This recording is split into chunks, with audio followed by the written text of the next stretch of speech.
Stone presenting Vira, truly independent AI homes. 0% no other charges. போரூருக்கே இது புதுசு. at Kattupakkam Porur. July 7ஆம் தேதி மேட்டுப்பாளையத்தில் தொடங்க இருக்கிறார். தற்போது பிரச்சார பாடல்லாம் வெளியிடப்பட்டிருக்கிறது. மக்களை காப்போம், தமிழகத்தை மீட்போம் அப்படிங்கிற ஒரு பாடலும் வெளியிடப்பட்டிருக்கு. இப்பவே தேர்தல் வேலையை தொடங்க வேண்டிய அவசியம் இல்லை. ஆளும் கட்சியோட ஊழல்கள், ஆளும் கட்சியோட இந்த 4 வருடங்களில் அவர்கள் செய்யாத விஷயங்கள் எல்லாத்தையும் மக்கள்கிட்ட எடுத்து சொல்கிறதுக்கே 2 வருஷம் தேவைப்படும் போல. அப்போ 4 ஆண்டுகளாக எதிர்க்கட்சியாக அதிமுக என்ன செய்து கொண்டிருந்தது? இல்லை, இதெல்லாம் நீங்கள் மீடியா இப்படி இருட்டடிப்பு செய்கிறது தான் இன்றைக்கி அதிமுகவோட வேலைகள் எல்லாத்தையுமே இருட்டடிப்பு செய்வது தான் இன்றைக்கி ஊடகங்களோட முக்கிய பணியாக இருக்குது சார். அதுதான் எங்களை சூழ்ந்துள்ள ஒரு மிகப்பெரிய துயரம். இப்போ நாங்கள் வெளியிட்ட அந்த பாடலோ, அந்த பாடலில் வருகின்ற காட்சிகள் எல்லாம் பார்த்திங்கன்னா மக்களோட மக்களாக நிற்கிற மாதிரி தான்.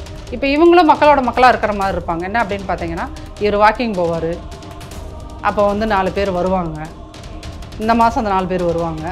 அடுத்த மாதம் பார்த்தீங்கன்னா அதே 4 பேர் வேறு டிஷர்ட்டு வேறு பேண்ட் ஷர்ட் போட்டு வருவாங்க. இல்லை, அப்படி இருக்கிற காரணத்தை மக்கள் தோக்கடிச்சாங்க. தொடர்ந்து 10 தேர்தலில் ஒரு ஆணவத்திர ஜனநாயகங்கிற மரபை மறந்துட்டு 2026 நாங்கள் தான், 2031 நாங்கள் தான், 2036 நாங்கள் தான் அப்படிங்கிறதெல்லாம் என்ன அப்படின்னீங்கன்னா அது 2 விஷயம் தான். ஒன்று அதீத பயம், இல்லைன்னா அதீத தலைகணம், அதீத ஆணவம். அப்போது நீங்களே ஜெயலலிதா இருந்த போது நிரந்தர முதலமைச்சர் சொல்லிட்டு இருந்ததெல்லாம் அப்புறம் அது என்ன வார்த்தை?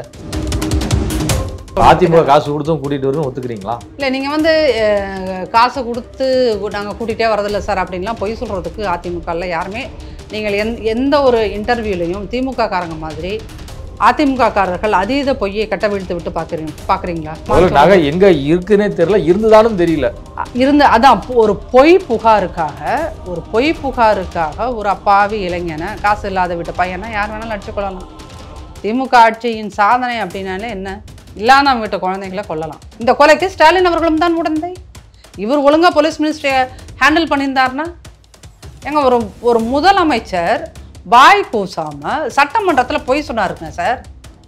எந்த மீடியாவை இதை இன்கேஸ் வேறு எந்த கட்சியாவது அதிமுகவில் யாராவது ஒருத்தர் சொல்லியிருந்தா என்ன பாடுபடுத்தியிருப்பீங்க சார்?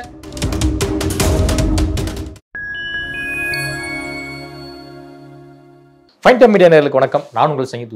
நம்ம சிறப்பு நிகழ்ச்சியில் நம்மோடு இணைந்திருக்கிறார் அதிமுகவின் தகவல் தொழில்நுட்ப பிரிவு துணை செயலாளர் மதிப்பிற்குரிய திருமதி நாச்சியால் சுகந்தி அவர்கள். வணக்கம். வணக்கம். மக்களை காப்போம், தமிழகத்தை மீட்போம் அப்படிங்கிற ஒரு சுற்றுப்பயணத்தை மேற்கொள்ள இருக்கிறார் உங்கள் கட்சியின் பொதுச் செயலாளர் எடப்பாடி பழனிசாமி அவர்கள். ஜூலை 7ஆம் தேதி மேட்டுப்பாளையத்தில் தொடங்க இருக்கிறார். தற்போது பிரச்சார பாடல்லாம் வெளியிடப்பட்டிருக்கிறது. மக்களை காப்போம், தமிழகத்தை மீட்போம் அப்படிங்கிற ஒரு பாடலும் வெளியிடப்பட்டிருக்கு. இப்பவே தேர்தல் வேலையை தொடங்க வேண்டிய அவசியம் என்ன? இப்பவே தேர்தல் வேலையை தொடங்க வேண்டிய அவசியம் என்ன அப்படின்னா, ஆளும் கட்சியோட ஊழல்கள், ஆளும் கட்சியோட இந்த 4 வருடங்களில் அவர்கள் செய்யாத விஷயங்கள் எல்லாத்தையும் மக்கள்கிட்ட எடுத்து சொல்கிறதுக்கே 2 வருஷம் தேவைப்படும் போல இருக்குது. அந்தளவுக்கான பிரச்சனைகள் நிறைய இருக்குது. ஒவ்வொரு பகுதி வாரியாகவும் எடுத்துக்கிட்டிங்கன்னா ஒவ்வொரு நாளும் ஒவ்வொரு பிரச்சனை. இது எல்லாத்தையும் கொண்டு போய் உங்கள்கிட்ட மக்கள்கிட்ட சேர்க்கணும் அப்படின்னு சொன்னீங்கன்னா அது இந்த பிரச்சார பயணங்கள், அது பிரச்சாரம் ஒவ்வொரு தொகுதிக்கும் தனித்தனியாக போகிறது, இன்டர்நெட்டில் இணைய வழி பரப்புரை, இது எல்லாமே இந்த காலகட்டத்துக்கு, இந்த நேரத்துக்கு, அது பர்டிகுலராக இந்த 26 சட்டமன்றத்துக்கு ரொம்ப அவசியமான ஒன்றாக இருக்குது. அதன் காரணமாகத்தான் கிட்டத்தட்ட ஒரு 10 மாதத்துக்கு முன்னாடி இந்த பிரச்சாரத்தை மேற்கொள்ள வேண்டிய ஒரு நிர்பந்தம் தான் இதை சொல்லணும். இல்லை, எப்போவுமே அரசியல் கட்சிகள் தேர்தலுக்கு ஒரு 4 மாதங்களுக்கு முன்பு தான் பரபரப்பாக வேலையை தொடங்குவாங்க. கிட்டத்தட்ட ஜனவரியில் தான் தொடங்குவாங்க. இப்போ எலெக்ஷன் ஏப்ரல் மேனா ஜனவரியில் தான் தொடங்குவாங்க. இவ்வளோ அவசரமாக நீங்களும் தொடங்குறீங்க. இன்னொரு பக்கம் திமுகவும் ஓரணிகள் தமிழ்நாடு அப்படின்னு சொல்லிட்டு புதிய உறுப்பினர் சேர்க்கையை தொடங்கி இருக்கு. அந்த விஷயத்தை எப்படி பார்க்குறீங்க?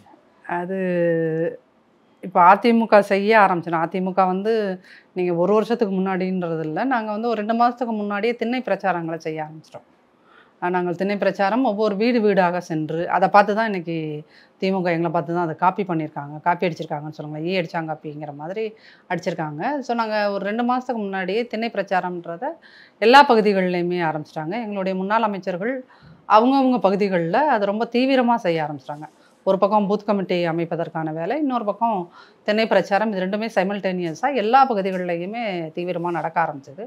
அப்போ அதை வந்து திமுக அரசு நாங்கள் திண்ணை பிரச்சாரம் மேற்கொள்ளக்கூடாது அப்படின்னு பல இடங்களில் தடுத்தாங்க, நோட்டீஸ் கொடுக்க விடாமல் பண்ணாங்க, மக்களை போய் பார்க்கறதுக்கு நீங்கள் பார்க்கக்கூடாதுங்கிற மாதிரியெல்லாம் இடைஞ்சல்களை ஏற்படுத்தினாங்க. ஆனால் அதையெல்லாம் தாண்டி அது வேலை நடந்துக்கிட்டு தான் இருக்குன்னு வச்சுக்கோங்களேன். அப்போது ஆட்டோமேட்டிக்காக திமுகவுக்கு ஒரு பயம் வந்ததுன்னு இவங்க இவ்வளோ சீக்கிரமாக போகிறாங்க. அது இல்லாமல் என்னென்னா எங்களோட அமைச்சர்கள் அதுக்குள்ளே களத்துக்கு போக ஆரம்பிச்சிட்டாங்க. எப்போதும் அவர்கள் களத்தில் இருப்பவர்கள் இருந்தால் இப்போ ரொம்ப ஃபாஸ்ட்டாக வந்து 1 to 1 மக்களை வந்து பார்க்க ஆரம்பித்தோன்னே இவ்வளோ ஃபாஸ்ட்டாக வேலை செய்கிறாங்க அப்படின்னா ஏன் வேலை செய்கிறாங்க அப்படிங்கிற ஒரு கேள்வி வருதுல. என்னது கூட்டணி முடிஞ்சிருச்சுன்றாங்க, அடுத்து வேலை செய்ய போகிறாங்க அப்படிங்கும்போது திமுக வந்து ஒரு மாதிரி ரொம்ப ஒரு அதீத பயம் அவர்களுக்கு உருவானதுனால தான் உடனே அவங்க வந்து என்ன ஓரணியில் திரளுவோமா, ஓரணியில் தமிழ்நாடு. அப்போ இத்தனை நாள் வரைக்கும் தமிழ்நாடு 10 பார்ட்டாக பிரிஞ்சிருந்துச்சு, இன்றைக்கி வந்து தான் இவர் ஓரணியில் திருப்புறாரா? அந்த ஸ்லோகனே ரொம்ப வீக்காக இருக்குது, ஓரணியில் தமிழ்நாடுன்னு. தமிழ்நாடு ஓரணியில் தான் இருக்குது, நீங்கள்லாம் வந்து பிரித்து விட்டால் தான் அங்கே அதிகம் அப்படின்றது தான் உண்மை. திமுக வந்து அதுவும் கருணாநிதி திமுக தான் இங்கே வந்து மக்களை சாதி ரீதியாக ரொம்ப டீப்பாக பிரித்து வச்சுருக்காங்க. அதனால் பிரித்து விட்ட இவங்க தான் வந்து ஒன்று சேர்க்கணும்னு ஒரு வேளை ஓரணியில் எல்லாத்தையும் திரட்டுறாங்களா என்னன்னு தெரியாது. பட் அந்த ஸ்லோகனே அவங்க வந்து அவசரமாக நம்ம வேலை செய்யணும் அப்படின்னு சொல்லிட்டு செஞ்சு ஒரு வீக்கான ஒரு ஸ்லோகனை வச்சு மக்கள்கிட்ட போகிறாங்க. என்னென்ன எந்த ஒரு வேலையாக இருந்தாலுமே எப்பயுமே திமுக வந்து ஒரிஜினலாக செய்யாது, அது எப்பயுமே அதிமுகவை பார்த்து தான் காப்பி அடிக்கும், அது அவங்களோட ஹிஸ்ட்ரியே அப்படி தான். ஸோ அந்த வகையில் இது நாங்கள் திண்ணை பிரச்சாரம் மேற்கொள்வதை பார்த்து, 2வது இணைய வழியாக எங்களுடைய கூட்டங்களை பார்த்த பிறகு இப்போ அவர்களும் அதே மாதிரியே செய்ய ஆரம்பிச்சிட்டாங்க. அதாவது 2 வருஷம் ஆகும் தமிழ்நாடு அரசினுடைய இவங்களுடைய பிரச்சனைகள்லாம் மக்கள்கிட்ட கொண்டு போய் சொல்றதுக்கு அப்படின்னு சொல்றீங்க. அப்ப 4 ஆண்டுகளாக எதிர்க்கட்சியாக அதிமுக என்ன செய்து கொண்டிருந்தது? சார் 4 ஆண்டுகளாக எல்லாரும் இந்த கேள்வி எல்லா பத்திரிகையாளர்களும் வந்துட்டு இதை வந்து ஒரு இந்த சினிமாவில் ஒரு டைலாக் சொன்னாங்க, ரொம்ப கிளிஷேவாக இருக்குது இந்த வசனங்கிற மாதிரி. இந்த கேள்வியை வந்து எதிர்கொள்ளாத அதிமுக செய்தி தொடர்பாளர்களே இருக்க முடியாது, அதிமுக அமைச்சர்களும் இருக்க முடியாதுங்கிற அளவுக்கு நீங்கள் எல்லாரும் நீங்கள் 4.5 வருஷம் என்ன பண்ணீங்க, மக்களுக்காக என்ன போராட்டம் பண்ணீங்க அப்படின்றீங்க. இப்போ அந்த ஒரு உதாரணத்துக்கு நான் சொல்கிறேன், டங்ஸ்டன் பிரச்சனை இருக்கு இல்லையா, மேலூரில், நீங்கள் மதுரை மேலூரில் அந்த டங்ஸ்டன் பிரச்சனை யாரால் வெளியே வந்தது? சட்டமன்றத்தை யார் அது கொண்டு வந்தது? கள்ளச்சாராயம், கள்ளக்குறிச்சி கள்ளச்சாராயம் எல்லா கட்சிகளுமே தான் டங்ஸ்டன் ஆலைக்கு எதிராக தொடர்ந்து போராடினாங்க, இங்க வரக்கூடாது, அட்டாப்பட்டியில் அமைக்கக்கூடாது அப்படின்னு சொல்லிட்டு எல்லா கட்சிகளுமே தன்னெழுச்சியாக மக்களாக கலந்துதான் போராடினாங்க மதுரை மாவட்டத்தில். இல்லை, இதெல்லாம் நீங்கள் வந்து மீடியா இப்படி இருட்டடிப்பு செய்கிறது தான் வந்து இன்னைக்கு அதிமுகவோட வேலைகள் எல்லாத்தையுமே இருட்டடிப்பு செய்வது தான் இன்றைக்கு ஊடகங்களோட முக்கிய பணியாக இருக்குது சார். அதுதான் எங்களை சூழ்ந்துள்ள ஒரு மிகப்பெரிய துயரம். இந்த டங்ஸ்டன் பிரச்சனை பெரிய அளவுக்கு வெளியே கொண்டு வந்தது எங்களுடைய அதிமுக. அங்கே மக்கள் நீங்கள் சொன்னீங்களா, மக்கள் தன்னெழுச்சியாக போராட்டம் நடத்திய போது அங்கே முதலில் போய் குரல் கொடுத்தவர் அந்த பகுதியை சேர்ந்த எங்களோட மேலூரோட அதிமுக சட்டமன்ற உறுப்பினர் தான், சரிங்களா? அப்போ அவர் போய் நிற்கிறாரு அப்படின்னு சொன்னோன்னா தான் அமைச்சர் மூர்த்தியும் ஐயோ இவர் போயிட்டா நம்ம போகணுமேன்னு சொல்லி அடிச்சு பிடிச்சி ஓடி போனது. அப்போ அந்த இடத்துல எங்கள் அதிமுக எம்எல்ஏ வந்து என்ன சொன்னார்னா, இந்த பிரச்சனையை நாங்கள் பெரிய அளவில் கொண்டு செல்வோம் அப்படின்னு மக்கள்கிட்ட வந்து உறுதியாக சொன்னப்போ தான் அவர் வந்து சும்மா இருப்பா அப்படின்னு எங்கள் எம்எல்ஏ கிட்ட கிட்டத்தட்ட கெஞ்சினார் மூர்த்தி. அப்புறம் மக்கள் இந்த பிரச்சனையை விட்டுட்டு போகிறாங்க, நீங்கள் ஏன் வந்து திருப்பி அதை பற்றி பேசுகிறீங்க அப்படிங்கிற மாதிரி நீங்கள் இப்போ அந்த வீடியோ இருந்தாலும் எடுத்து போட்டு பாருங்கள். ஸோ அந்த அளவுக்கு வந்து ஒரு விஷயம் நீங்கள் எல்லா மீடியாவும் புரிஞ்சுக்க வேண்டிய ஒரு விஷயம் என்னென்னா, அதிமுகவோட அமைச்சர்கள் அவர்கள் அமைச்சராக இருக்கிற காலமும் சரி, இல்லாத காலகட்டங்களிலும் சரி, அவர்கள் எப்போதுமே மக்களாக தான் இருப்பாங்க.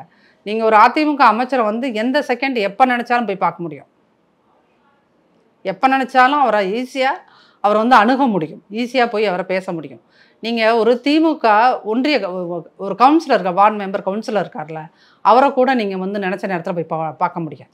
அவர்கள் ரொம்ப டாம்பீகமாக இருப்பாங்க, எல்லா நேரத்திலும் எளிய மக்களால் அணுக முடியாதவர்களாக இருப்பாங்க. அதிமுகவுக்கும் திமுகவுக்கும் இருக்கிற பெரிய வித்தியாசமே எந்த அமைச்சராக இருந்தாலும் சரி, அது அவர்களை வந்து எந்த நேரத்திலும் நீங்கள் தொடர்புகளெல்லாம் எந்த நேரத்திலையும் பார்க்க முடியும் அப்படிங்கிறது தான் அதிமுகவில் இருக்கின்ற ஒவ்வொரு நிர்வாகிகளும் சரி அமைச்சர்களுடைய சிறப்பு. இப்போ எடப்பாடியார் அவர்கள் முதல்வரான பிறகு அவரையும் வந்து யார் வேணாலும் எப்போ வேணாலும் ஈஸியாக அணுகி பார்த்து அவர்களுடைய பிரச்சனைகள் பேச முடியும் அப்படிங்கிறது. ஸோ இந்த மாதிரி அந்த ஈஸி அப்ரோச் அப்படிங்கிறது தான் இன்றைக்கி தமிழ்நாட்டில் ஒரு மறைஞ்சு போன ஒரு விஷயமா இருக்குது. நீங்கள் வந்து இன்றைக்கி ஸ்டாலின் அவர்கள் வந்து வீடியோ காலில் அவங்க கட்சியை சேர்ந்தவங்கள்ட்ட எல்லாம் நேற்று முந்தானத்தில் அது ஒரு பிரச்சாரமாக எடுத்துகிட்டு போனாங்க.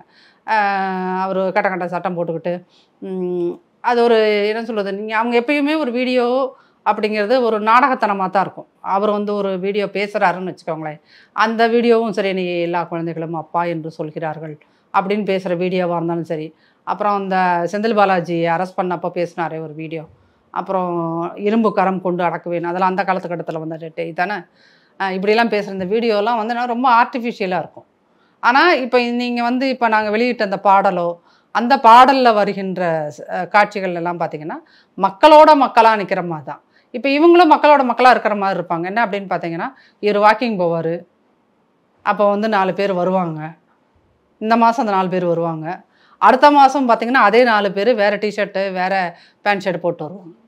அந்த மாதிரி இது வந்து அவங்க வந்து எதுவுமே திமுகவில் ஆர்கானிக்காகவே நடக்காது, தானாகவே நடக்காது, எல்லாமே ஒரு ஆர்டிஃபிஷியலாக நடக்கிற விஷயங்கள். ஆனால் அதிமுகவை பொறுத்தளவுக்கு எப்போதுமே அந்த மக்கள்கிட்ட உருவான ஒரு விஷயம், ஒரு கட்சி, ஒரு பிரச்சனை எதுனாலும் மக்களோடு வந்து நிற்கின்றவர்களாக இருக்கிறதுனால தான். இல்லை அப்படி இருக்கிற காரணத்தை மக்கள் தோற்கடிச்சாங்க தொடர்ந்து 10 தேர்தலில். சார் நீங்கள் இது தோற்கடிக்கிறது, நீங்கள் இப்போ 2021 சட்டமன்ற தேர்தல் இருக்கு இல்லையா, அது ரொம்ப எல்லாரும் ரொம்ப சிம்பிளாக தோற்கடித்தார்கள் அப்படின்னாலும், தோல்வி அப்படிங்கிறது வந்து எல்லா கட்சிக்கும் எல்லா காலகட்டத்திலும் இருந்துட்டுருக்கீங்க. எலெக்ஷன் வெற்றி அப்படிங்கிறது ஒவ்வொரு தேர்தல்லையும் கண்டினியூஸாக வந்து அப்படியே உட்காந்துட்டு இருந்தவர் அப்படின்னு பார்த்தீங்கன்னா, இங்கே இப்போ ரீசெண்டான்னு பார்த்தீங்கன்னா இங்கே ஒடிசால தான் நவீன் பட்நாயக்கோட அந்த இதில் அவங்க இருந்தாங்க. அதுக்கப்புறம் பார்த்தீங்கன்னா இப்போ அங்கேயுமே பிஜேபி வந்துருச்சு. அவர் தான் ஒரு 4-5 டேர்ம் வந்து கண்டினியூஸாக இருந்தார் இப்போ நம்ம ரீசெண்டாக பார்த்ததில் அப்படின்னா. அப்போது ஏன் அப்படின்னு ஒடிசா மாதிரியான ஒரு மாநிலத்தில் ஏன் அப்படி உருவாகுது அப்படின்னு பார்த்தீங்கன்னா, தமிழ்நாட்டில் இருக்கிற அளவுக்கான கல்வி வந்து அங்கே இன்னும் போய் சேரலை. அப்புறம் அவரும் சிறப்பான ஆட்சியை கொடுத்தாங்கன்றதே மக்கள் நம்பினாங்க, அதனால் அவருக்கு தொடர்ந்து அங்கே இருந்தது. ஆனால் தமிழ்நாட்டை பொறுத்தளவுக்கு இதுவரைக்கும் அதிமுக தோன்றிய காலத்தில் இந்த 53 வருடங்களில் தொடர்ந்து 32 வருஷம் வந்து ஆட்சியில் இருந்த ஒரு கட்சி அப்படின்னு சொன்னீங்கன்னா அது அதிமுக தான். அதிமுகவை விட சீனியரான கட்சி தானே திமுக. ஆனால் அதிமுக அளவுக்கு ஏன் அவங்களால தொடர்ந்து வந்து 2 முறை அப்படியே கன்சிக்யூட்டிவாக அப்படியே அடுத்தடுத்த ஆட்சியெல்லாம் ஏற்க முடியல? 2011, 16 அந்த மாதிரி ஏன் அவங்களால தொடர்ந்து இருக்க முடியல? இப்போ வந்து அவங்க ஒரு பயத்தில் ஒரு விஷயத்த சொல்லியிருக்காங்க. அதெல்லாம் வந்து பயன்றதை விட ஒரு ஆணவத்தில் ஜனநாயகங்கிற மரபை மறந்துட்டு 2026 நாங்கள் தான், 2031 நாங்கள் தான், 2036 நாங்கள் தான் அப்படிங்கிறதெல்லாம் என்ன அப்படின்னீங்கன்னா அது 2 விஷயம் தான். ஒன்று அதீத பயம், இல்லைன்னா அதீத தலைகணம், அதீத ஆணவம். அப்போ நீங்களே ஜெயலலிதா இருந்த போது நிரந்தர முதலமைச்சர் சொல்லிட்டு இருந்ததெல்லாம் அப்புறம் அது என்ன வார்த்தை? இப்போ வந்து நிரந்தர முதல்வர் அப்படின்னு சொல்லிட்டு தமிழ்நாட்டின் எதிர்கால நிரந்தர முதல்வர் எடப்பாடியை குறிப்பிடுறாங்களே உங்க அதிமுக தொண்டர்கள். நிரந்தர முதல்வர், நிரந்தர மக்கள் தலைவர்னு தான் சொல்லுவாங்களே ஒழிய நிரந்தர பொதுச் செயலாளர்னு கூட சொல்லுவாங்களே நிரந்தர முதல்வர். ஏன்னா இங்கே எல்லாத்துக்குமே எல்லா விஷயமும் தெரியும் சார். நிரந்தர முதல்வர் என்பதெல்லாம் சாத்தியமில்லை.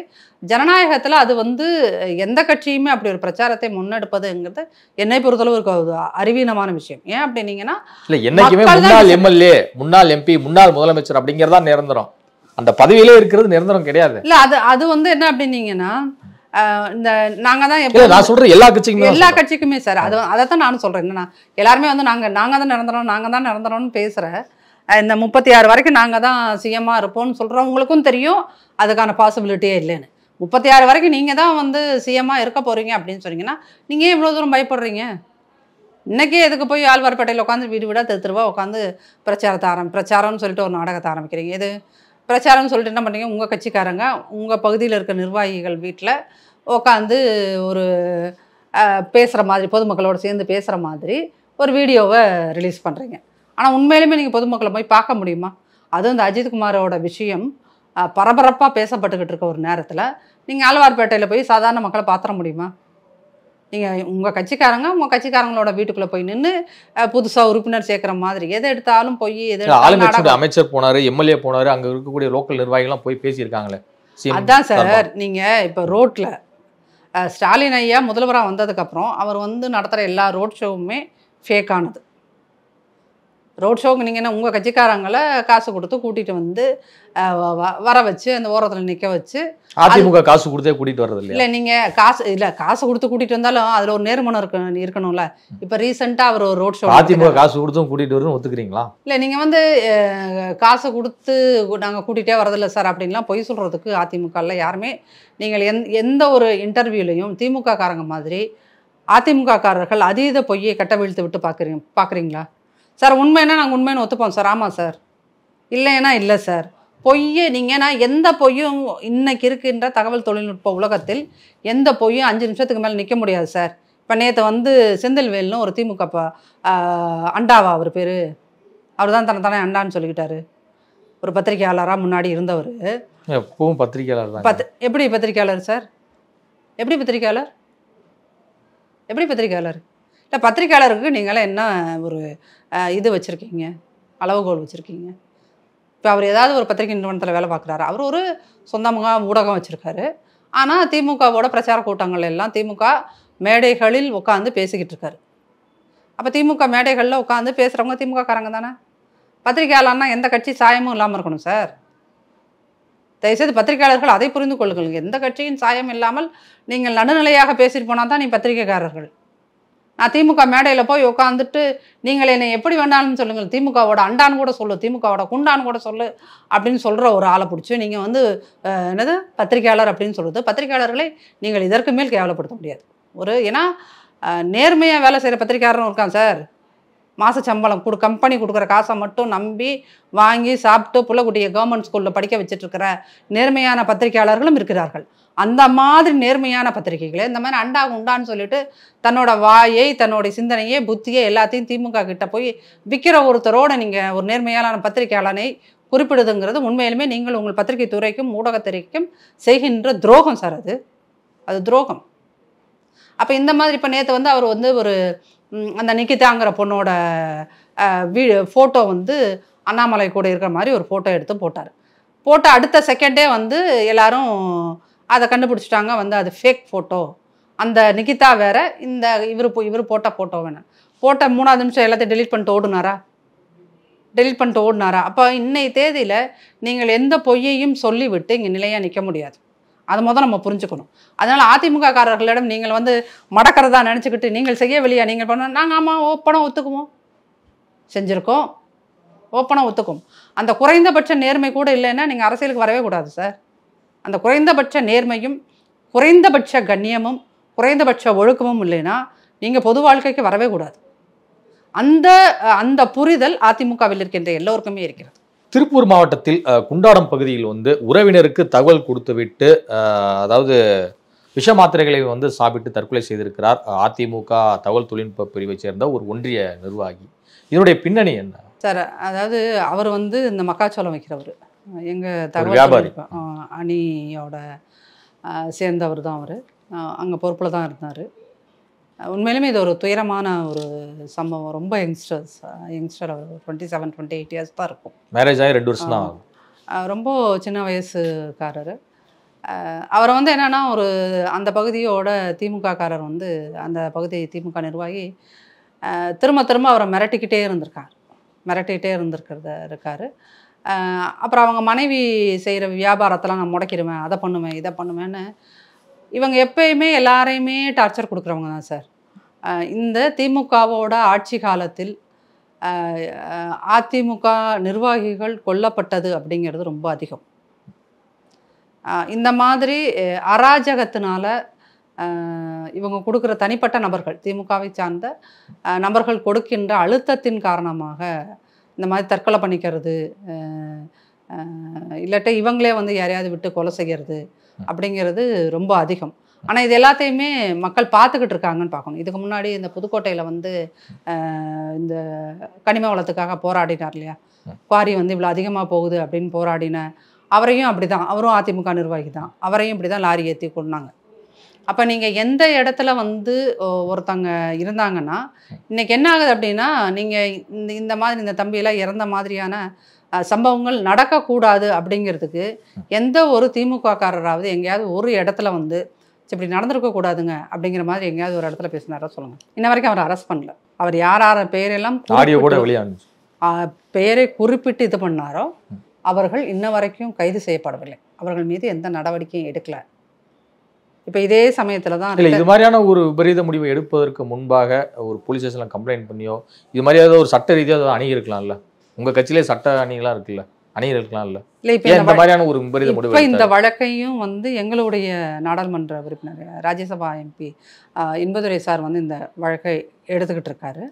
ஆனால் நீங்கள் ஒரு விஷயத்தை புரிஞ்சுக்க மாட்டேன்றீங்க. இந்த தமிழ்நாட்டில் தான் அங்கே மதுரையில் ஒருத்தர் ஒரு இஸ்லாமியர் கருணாநிதி பிஎஸ்ஓவோட இருந்தார்ல, பிஎஸ்ஓவாக இருந்தார்ல, திருநெல்வேலி பாதுகாப்பு அதிகாரியாக இருந்த ஒரு போலீஸ் ஆஃபீஸரு உங்களுக்கு வீடியோ வெளியிட்டார். எனக்கு பாதுகாப்பு இல்லை, நான் இங்கே நடக்கின்ற இந்த வக்ஃப் வாரிய சொத்துக்களை பற்றி நான் ஓப்பனாக பேசுகிறேன், அதனால் வந்து என் உயிருக்கு அச்சுறுத்தல் இருக்குதுன்னு வீடியோ வெளியிட்டார். முதல்வர் காப்பாற்றிட்டாரா? முதல்வரோட போலீஸ் துறை அவரை காப்பாற்றிருச்சா சார்? இல்லை. இங்கே அதே தான் அந்த புதுக்கோட்டையில் அந்த கனிம வளத்துக்காக போராடினா அந்த இஸ்லாமிய சகோதரர் இறந்த போதும் அவர் வந்து போய் கம்ப்ளைண்ட் கொடுத்துட்டு வர்றார். எங்கே இப்படி தவறான வழியில் குவாரி நடக்குதுன்னு கொடுத்துட்டு வந்த உடனே அந்த இன்ஃபர்மேஷன் உடனே போலீஸ் சைட்லேருந்து தானே போச்சு. எந்த அதிகாரிகள்கிட்ட கொடுத்தாங்கன்னா அந்த அதிகாரிகிட்ட இருந்து தானே அந்த இன்ஃபர்மேஷன் வெளியே போச்சு. போய் உடனே அவரை வந்து டிராக்டர் ஏற்றி நீங்கள் கொள்ளலையா? அப்போ இன்னைய தேதிக்கு நான் போய் கம்ப்ளைண்ட் கொடுக்கறது எனக்கு பாதுகாப்பு இல்லாதுங்கிற மாதிரி இருக்கு. நான் ஒட்டுமொத்த காவல்துறையுமே சொல்கிறேன்னா இந்த இரு சம்பவங்களை நீங்கள் வச்சு பாருங்களேன். ஒருத்தர் இத்தனைக்கும் அவர் ஒரு சீனியர், ஒரு அரசில் வேலையை பார்த்து காவல்துறையில் வேலை பார்த்து கருணாநிதிக்கு பிஎஸ்ஓலாம் இருந்த ஒருத்தர் ஆடியோ வீடியோ ரெண்டும் வெளியிடுறார். என்னாச்சு? காப்பாற்றலையே. அப்போது ஒருவேளை அவர் அந்த வீடியோ விடாமல் இருந்திருந்தால் கூட அவர் கொல்லாமல் இருந்திருப்பாங்களோ என்னமோ தெரியல. அப்போ நான் சில நேரங்களில் நான் எங்கே போய் புகார் கொடுக்குறேனோ அந்த இடமே என்னுடைய உயிருக்கு அச்சுறுத்தலை ஏற்படுத்தக்கூடிய இடமா இருக்குது. இன்றைக்கி அந்த நிகிதா கேஸை பொறுத்தீங்கன்னா இப்போ நகையே காணாமல் போகலை, அதுதான் உண்மை. நகையே காணாமல் போகலை. அதுக்கப்புறம் அந்த அம்மா அதெல்லாம் என்ன அம்மா நகை எங்கே இருக்குன்னே தெரியல, இருந்துதானும் தெரியல. அதான் ஒரு பொய் புகாருக்காக ஒரு அப்பாவி இளைஞனை, காசு இல்லாத வீட்டு பையனை யார் வேணாலும் அடிச்சு கொள்ளலாம். திமுக ஆட்சியின் சாதனை அப்படின்னாலே என்ன? இல்லாத வீட்டு குழந்தைங்கள கொல்லலாம், இல்லாத வீட்டு பசங்களை கொல்லலாம், அதானே? ஒருவேளை இந்த அஜித்குமார் வந்து ஒரு மிகப்பெரிய பணக்கார வீட்டு பிள்ளை என்ன இப்படி பண்ணியிருப்பாங்களா? இன்கேஸ் ஸ்டாலின் வீட்டில் வளர்க்குற நாய் எல்லாமே கோடி ரூபாய் மதிப்புள்ள நாய்கள் தான். அவர் ஃபோட்டோவுக்கு போஸ்ட் கொடுக்குற நாய் எல்லாமே வந்து கோடி ரூபாய்க்கு மேலே இருக்கிற ஃபாரின் ப்ரீடு தான் எல்லாமே. அந்த நாய் ஏதோ ஒரு நாயோட காலை நான் வேணுக்குன்னு வம்ப உடச்சி விட்றேன் சார், வன்மத்திலே நான் உடைக்கிறேன்னு வச்சுக்கோங்க. நான் அந்த நாயை கூட நம்ம அணுக முடியாத வேறு விஷயம், ஒரு கற்பனைக்காக சொல்லிக்கிறேன். அந்த நாய் காலை நான் உடச்சி விட்றேன், அடுத்த செகண்ட் நான் உயிரோடு இருந்துட முடியுமா? ஒரு நாயோட காலை உடைச்சாலே என் உயிருக்கு பாதுகாப்பு கிடையாது. ஆனால் ஒரு மனுஷனை பொய் புகார் கொடுத்து கொல்லாமல் வச்சுட்டு 2 நாளாக அந்த பையனை எந்த அளவுக்கு டார்ச்சர் பண்ண முடியுமோ டார்ச்சர் பண்ணி கொன்னுட்டு இன்னமும் அந்த அம்மா முதல்வர் அவர்கள் இதை நியாயப்படுத்த விரும்பல, சாரின்னு கேட்டிருக்காரு, இது பெரிய விஷயம் அப்படின்னு எல்லாருக்குமே சொல்றாங்க. இப்போ சாத்தான் குளத்துல வந்து பாத்தீங்கன்னா எடப்பாடி இது கூட கேட்கல, குடும்பத்தினரும் போய் பேசவே இல்லை, நீங்க இந்த சொல்றாங்க. சாரி கேட்குறீங்க. தூத்துக்குடியில 13 பேர் உயிரிழந்த விவகாரத்துல அவர் டிவியை பார்த்து தெரிஞ்சுக்கிட்டேன்னாரு. அவங்கள்ட்ட இது மாதிரி ஒரு சாரி கூட கேட்கல, நடக்கக்கூடாது நடந்துருச்சு அப்படின்னு கூட கேட்கல. உங்களுக்கெல்லாம் என்னன்னா, இந்த மீடியாக்காரங்களுக்கெல்லாம் என்னன்னா, இப்போ மீடியாலேயே ஒருத்தவங்களை வந்து நீங்கள் திமுக அரசாங்கத்தை குஹன் வந்து இப்படியே பேசிக்கிட்டு இருக்காருன்னு சொல்லிட்டு உங்கள் கையோ காலவோ உடச்சி விட்டுட்டு உங்கள்கிட்ட வந்து அவர் சாரி சொன்னால் நீங்கள் ஏற்றுப்பீங்க, அப்படி தானே சார்? நீங்கள் எல்லோரும் எல்லா பத்திரிகையும் ஒரு நடவடிக்கை எடுக்கிறதா எல்லாத்துக்கும் பெஸ்ட்டு, சிறந்த ஒரு தீர்வு. நீங்க துறை ரீதியாக நடவடிக்கை எடுக்கணும்னா ஸ்டாலின் அரசாங்கம் அஜித்குமார் மேட்டர்ல அதுவா தானா முன் வந்து துறை ரீதியா எல்லாத்தையும் வச்சு அடிச்சுச்சா? துறை ரீதியா நடவடிக்கை உடனே எடுத்தாங்களா? நீதிமன்ற செருப்பால் அடிக்காத குறையா போட்டு கேள்வி கேட்டார் அவர் நீதிபதி ஐயா SM சுப்பிரமணியம் அவர்கள். இந்த அரசாங்கத்தை இப்படித்தான் விமர்சனம் பண்ணணும் இல்லை, போலீஸை இப்படித்தான் விமர்சனம் பண்ணணும் இல்லை, அவர் கேட்ட கேள்வியெல்லாம் அப்படியே உங்களை தலைகீழ தொங்க விட்டு ஆட்டுக்கு தோலை உரிப்பாங்க தெரியுமா? அந்த மாதிரி உரிச்சார் ஒவ்வொரு கேள்வியும். வேற வழி இல்லாமல் ஓடி போய் நீங்கள் வந்து அந்த காவலர்கள் 5 பேர்த்த நீங்கள் வந்து சஸ்பெண்ட் பண்ணீங்க, அரெஸ்ட் பண்ணீங்க. தானா என்னமோ ஸ்டாலின் அரசாங்கம் ஏன் ஒரு தகவல்களை ஊடகவியலாளர்கள் தவறாக பதிவு செய்கிறீர்கள்? தானா பண்ணாரா ஸ்டாலின்? அவர் ஒரு போலீஸ் அமைச்சருக்காக இருப்பதற்கான தகுதி உடையவரா ஸ்டாலின்? யோசித்து பாருங்க. ஒரு காவல்துறையோட மந்திரியாக இருப்பதற்கு எந்த விதத்தில் அவர் தகுதியானவர், என்ன விதத்தில் அவர் இருக்காருன்றதும் தெரியல. அதில் அந்த திமுகவில் இருக்கிற நான்சென்ஸாக திமுகவுக்கு முட்டு கொடுக்கின்ற மனித ஜென்மமே அல்லாதவர்கள் பார்த்தீர்களா? உத்தரப்பிரதேசத்தில் 500 கொலைகள் நடக்குது, 500 கஸ்டோடியல் டெத்து நடக்குது, தமிழ்நாட்டில் 25 தான் நடக்குது, நீங்கள் ஏன் அதற்கு கதறுகிறீர்கள்லாம் கேட்குறாங்க.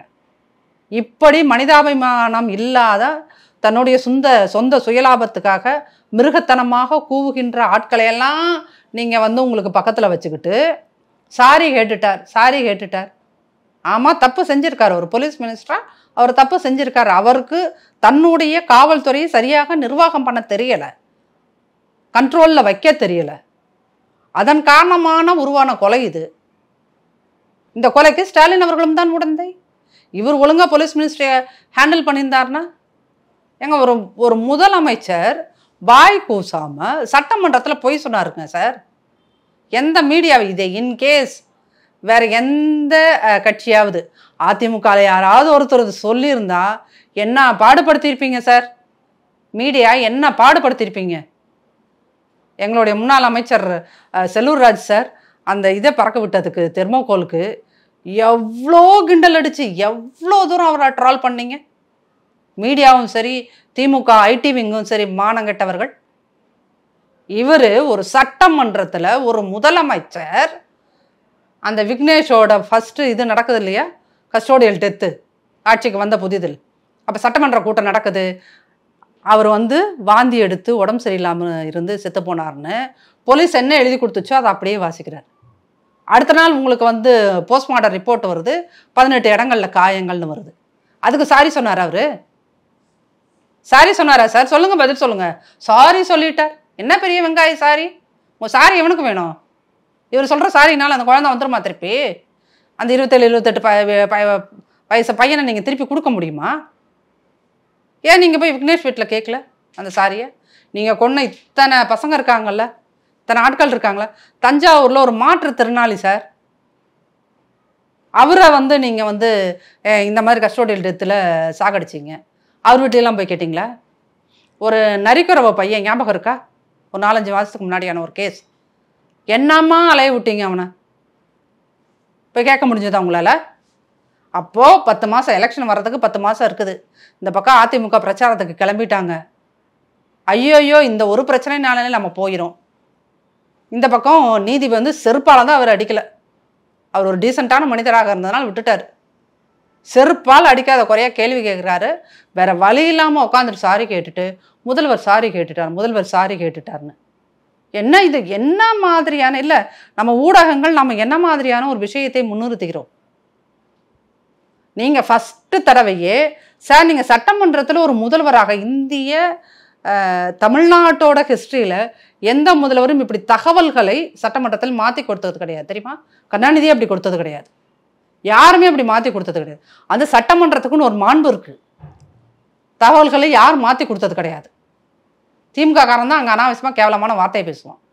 எம்எல்ஏவாக இருந்தாலும் சரி, அமைச்சராக இருந்தாலும் சரி, என்ன பேசுகிறோங்கிற ஒரு இது இல்லாமல் பேசிகிட்டு இருப்பாங்க. இல்லை, விஜயகாந்த் இருந்தபோது அதிமுக அமைச்சர் என்ன வார்த்தை பேசினார்னு தெரியலையா? அதுக்கு விஜயகாந்த் என்ன வார்த்தை? அது வந்து ரியாக்ஷன். ஆக்ஷன் என்ன? ஆக்ஷன் என்ன சார்? இது ஒரு ஆபாச குப்பையான அநாகரிக வார்த்தை இல்லையான்னு கேட்குறேன். இது அதிமுக அமைச்சர் அப்போ பேசினது இல்லை, அது ரியாக்ஷன். விஜயகாந்த் சார் அப்போ என்ன பேசினார்ன்றது வீடியோ திருப்பி எடுத்து போட்டு பாருங்க. இன்னமும் இணையத்தில் இருக்கிறது. சட்டமன்ற காட்சி அந்த இன்னமும் இணையத்தில் இருக்கிறது. அப்போ அவர் பேசினதுக்கான ரியாக்ஷன். நீங்கள் இழிவாக நடந்து கொண்டால் நாங்கள் அமைதியாக இருப்பதற்கு நாங்கள் என்ன காந்தியா? நீங்கள் என்ன ரியாக்ட் பண்ணுற? நீங்கள் அதாவது every action has equal and opposite reaction. எதிர்த்தரப்பில் இருக்கிறவங்க என்ன மாதிரி என்ன ட்ரீட் பண்ணுறானோ அந்த அளவுக்கு தான் நாங்களும் ட்ரீட் பண்ண முடியும்.